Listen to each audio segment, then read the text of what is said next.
Welcome to LollieTasking with ADHD. I am your host, Dr. Lola, a multi-passionate mom of three, a physician, and an ADHD life coach because, like most of you amazing women listening, I have ADHD. Join me as we chat about how ADHD affects our lives and learn strategies to help us all thrive, not just survive, with ADHD so we can live the life we want while accomplishing all our goals. Let's get started. Hello, Lolly Taskers. Again, I'm Dr. Lola, a physician and a lifestyle strategist for all women and an ADHD trained life coach.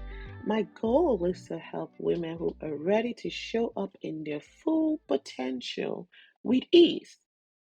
Hashtag no stress here. Without sacrificing themselves or their loved ones. I do this by not only teaching people how to do this, but also teaching them how to implement the strategies by maximizing their time and their focus in a way that decreases their overwhelm, right? While actualizing their dream. And when you have this, when you actualize your dream with ease, that right there is a true definition of fulfillment. Fulfillment in all areas of your lives, okay? So if you're just joining me for the first time, there's a little blip about me. I'm the CEO of LollieTasking, but we could talk about that later. I'll put all my links below. Okay. So I really do want to thank you. I want to give a shout out to Tamir.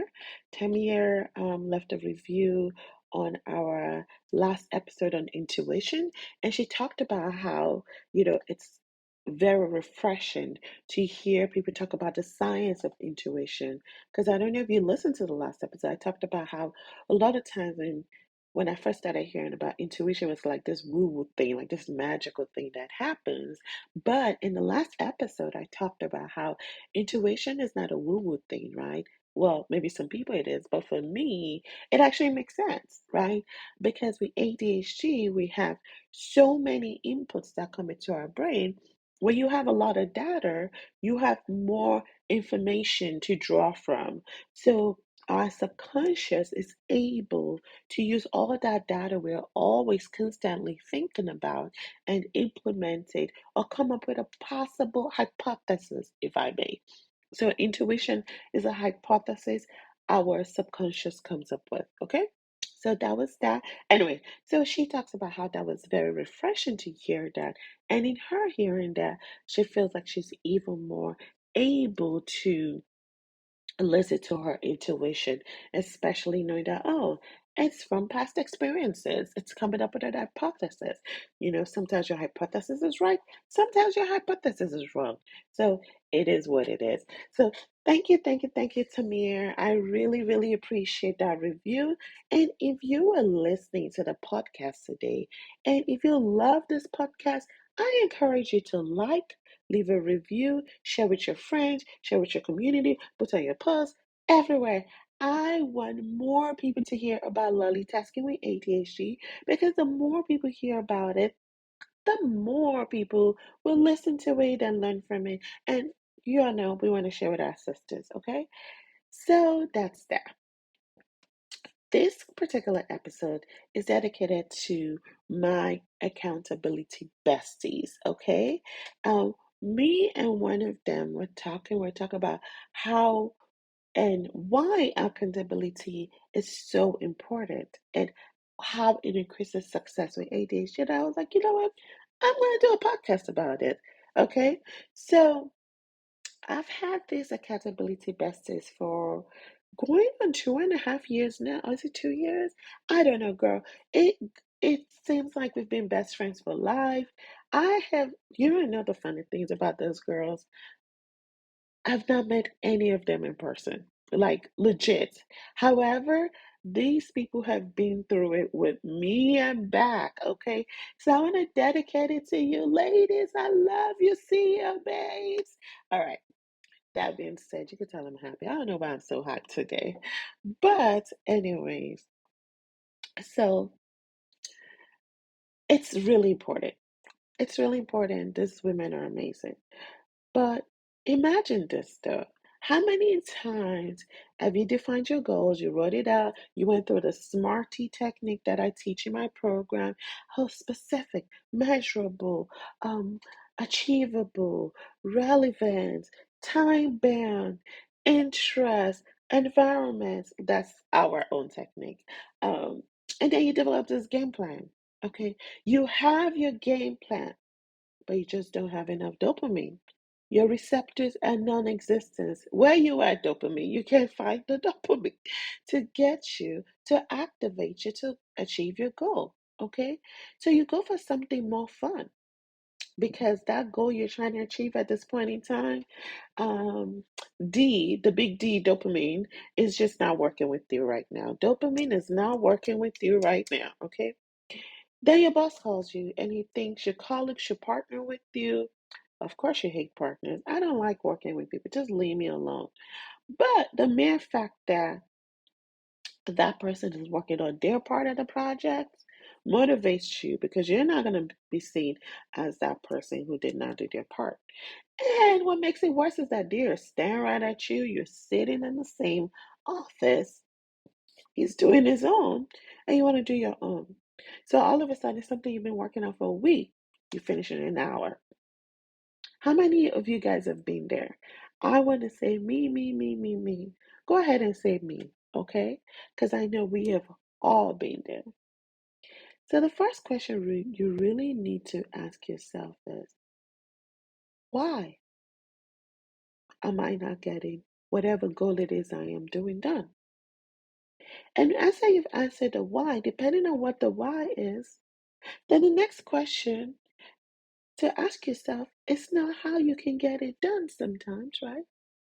But who can help you get it done? The who can be delegation, which we can talk about another time, but the who could also be an accountability.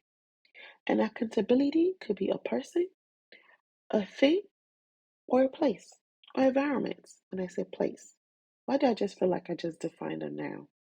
A noun is a place, person, place, animal, thing, or thing, right?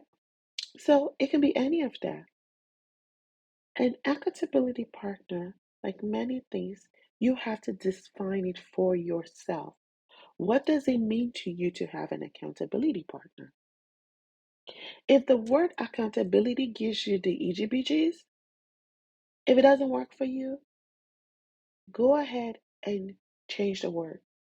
If a kid is listening to you, please close your ears right now. You could call it a get shit done buddy. You can open your ears now. You could call it the human reminder. Whatever it is you rename it, make it resonate with you, make it ginger you, make it something you can really see yourself doing. Okay? So you're probably saying, okay, I get that, but what is an accountability? What should an accountability partner be? Listen, it could be whatever the heck you want it to be. But the true definition of an accountability partner, at least for me, is a trusted person who reminds you and makes you keep your promise to yourself, aka your commitments. The best partners are not judgmental. They don't feel like they're doing you a favor.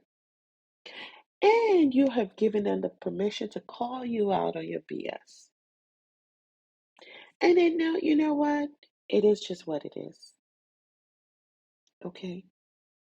But even people who don't have ADHD need accountability buddies. Majority of people in my accountability bestie group, four of us, two of them for sure do not have ADHD. They don't. Like hands down, period. One of them, I don't care what the whatever says. The test is it. You got that ish. You have ADHD, right?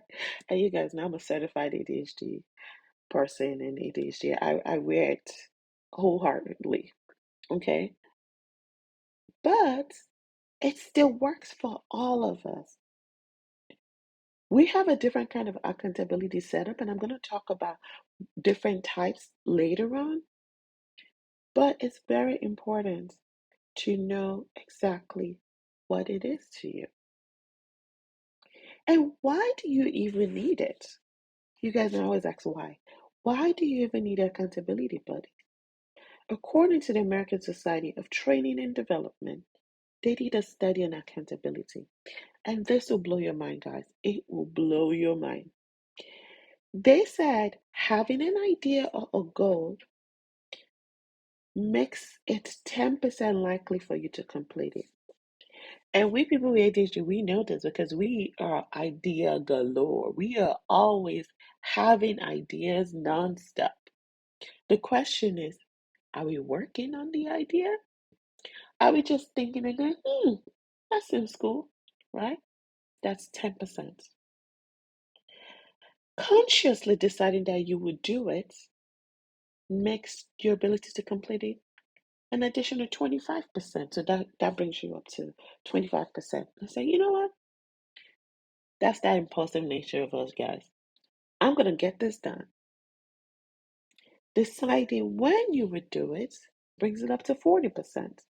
Not only do you have the idea, I'm going to get it done, but I'm going to get it done at 2 p.m. on Saturday.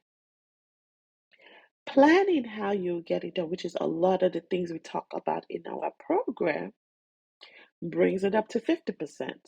So it's like, I have the idea, I have decided I would do it, I have decided when I would do it, and now I have decided how I would do it. That's putting the strategies in place.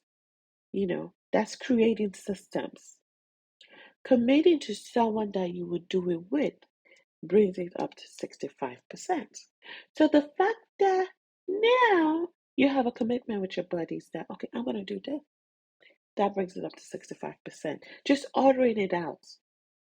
So first you have an idea, you've consciously decided you would do it, you've decided when you would do it, you've created your systems and your plans to make it done, and now you're committing to somebody you do it. But do you know what really takes it to 95%? When you have a specific accountability strategy or appointment with someone you are committed to. So it's not enough just to have an accountability partner or a buddy or a group or whatever it is you want to call it. It's also important that you set appropriate timing for your accountability. Okay? So are we going to be checking in every Friday? Are we going to be checking in for 30 minutes every Friday? What pattern are we going to be looking at to make sure we are reaching our goals, right? These are some things we need to do to help us out, okay? So now that's just accountability in general. So how does this relate to ADHD, right? So the first thing I always say is you got to ask yourself the why. The unfortunate reality is we struggle. We struggle with self-regulation, which impacts our ability to initiate tasks or continue tasks, especially when it becomes mundane and boring. But there's this thing called the Hawthorne effect. In the Hawthorne effect, it talks about how external sources of accountability tend to motivate people to act. People who modify their behavior when they feel they are being watched. People who usually modify their behavior or change is known as, or will change their behavior when they know that, okay, they're looking at me. I can't be seen like that, right? So that's why accountability worked so well, okay? So if you're asking, okay, fine, I know I need a buddy, but who should I ask? Make it simple. Ask people who have shared goals or shared values or shared commitments. That it's really as simple as that, right?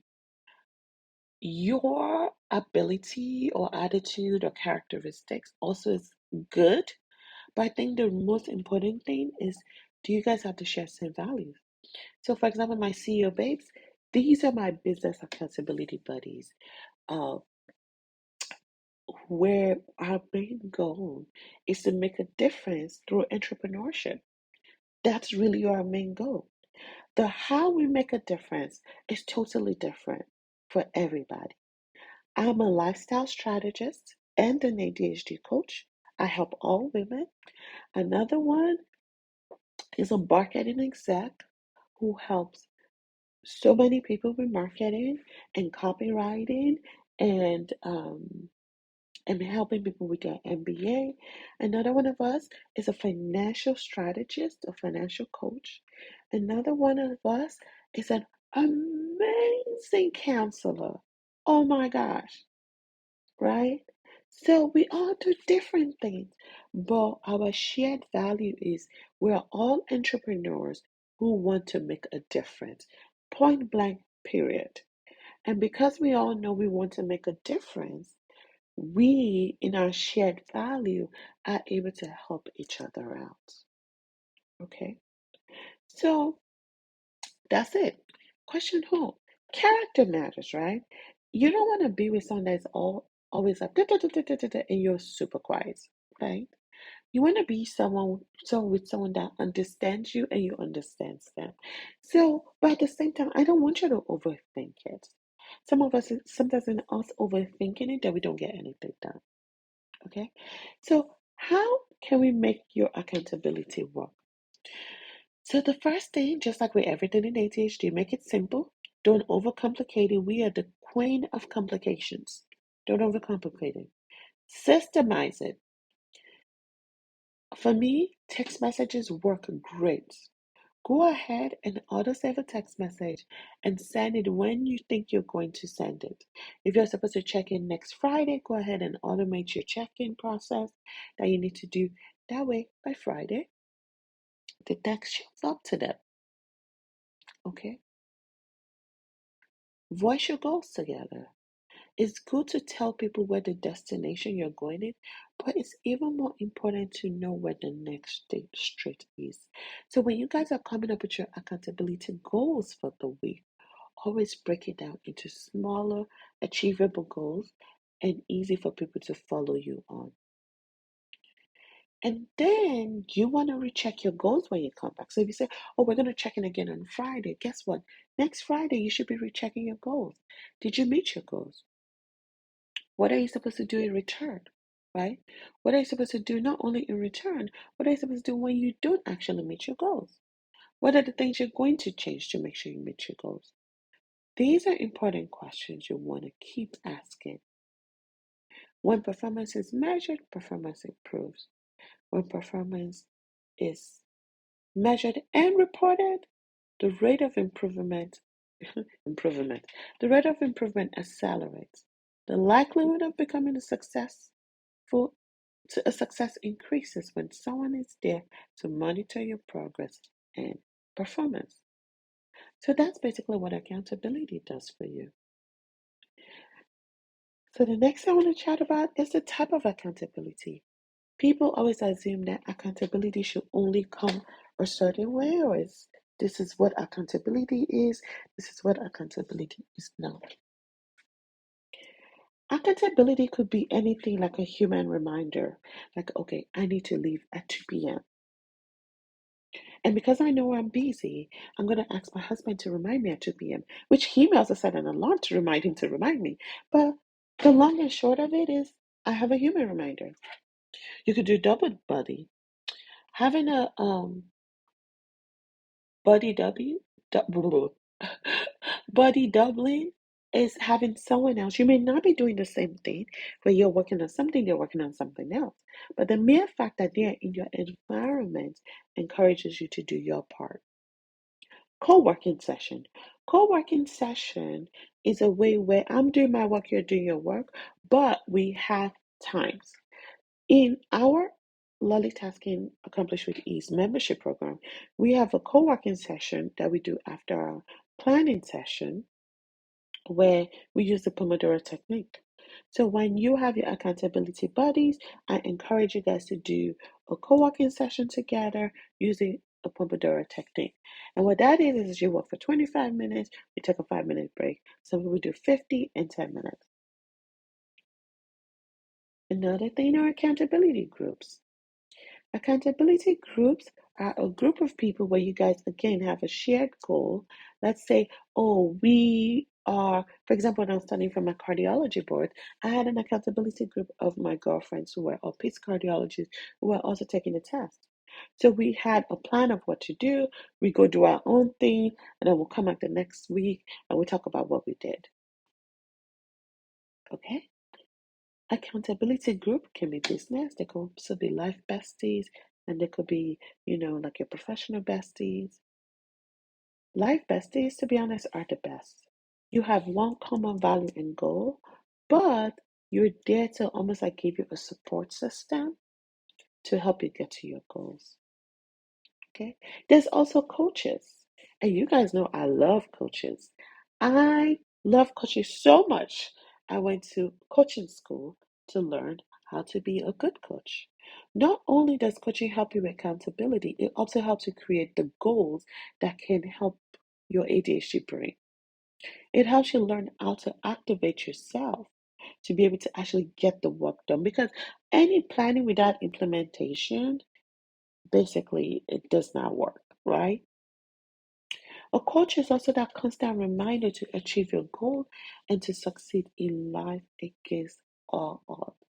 They push you, but they push you with you in mind, okay? They can help you get back on track. They do so much. So for some people, coaching may be the way to go for accountability.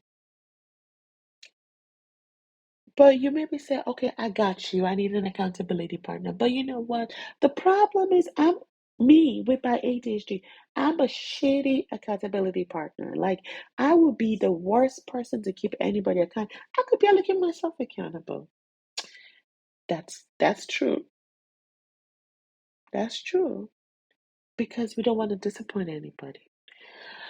But I think the question you have to ask yourself is why are you in it? Why do you want to achieve this goal and why do you want that person to achieve that goal? Are you in it? Does it benefit you? Where's the dopamine hit here? You have to be honest with yourself. Do you really want to do this? Or is it just a mouthpiece? Understanding your ADHD brain, is it setting yourself for success or for failure? Is it setting your partner up for success or for failure? What will motivate you? What does it mean to you when your partners or your accountability buddies succeed? Seeing that part is so helpful. Okay? So I'm just going to end with that because you guys know I like to keep it under 20. But I'm going to end with a quote. A quote. Accountability is the glue that ties commitment to results. And that is by Bob Proctor. And that's it for today's LollieTasking with ADHD. As you guys know, on today's episode, to summarize, it was an awesome discussion on accountability. I talk about why it's important. We all want to get to that 95% chance of achieving our goal. I talk about what accountability is, and I talk about the different types of accountability. If you need an accountability buddy, you can join Accomplish with Ease. Accomplish with Ease is our coaching membership program where we give you the information you need to maximize your brain. We do coaching weekly and we also have accountability groups and partners to help you achieve your goal. Okay, so after listening to this episode, if you could do one thing from this episode, what will it be? I want you to go ahead and leave it in our Facebook page or in our group or on Instagram. What would be the one thing you could do after listening to today's episode? Okay, so that's it. So I just want to thank you for hanging out with me on today's episode. And I hope you have an amazing, intentional week ahead. Don't forget, don't be a stranger. Follow us on IG at LollieTasking or email us at hello@lollytasking.com. I would again really appreciate if you could like and leave a review so more people can know about our amazing podcast. Okay? So don't be a stranger. Don't be a stranger. If you have any questions or you have an important topic you want us to talk about, please let us know as well. Okay. You can also join our Facebook group, which is viewers or listeners ran group. I don't usually go on there a lot, just a disclaimer, where you guys talk a lot about the episode. Okay. So next time, I just want you to know you can do it too. But you gotta have some planning. You gotta have balance, and you gotta have the determination to do it. This is LollieTasking with ADHD. Thanks for hanging out with us on another episode of LollieTasking with ADHD. If you like what you've heard today, I would love for you to click the subscribe button, rate, and leave a great review, in addition to share with your friends. Your review allows visibility and also allows other amazing women to find this podcast. Also, if you have any questions or topics you would like for us to discuss, please contact me via direct message on Instagram at LollieTasker or email us at hello@LollieTasking.com. Till next time, this is LollieTasking with ADHD.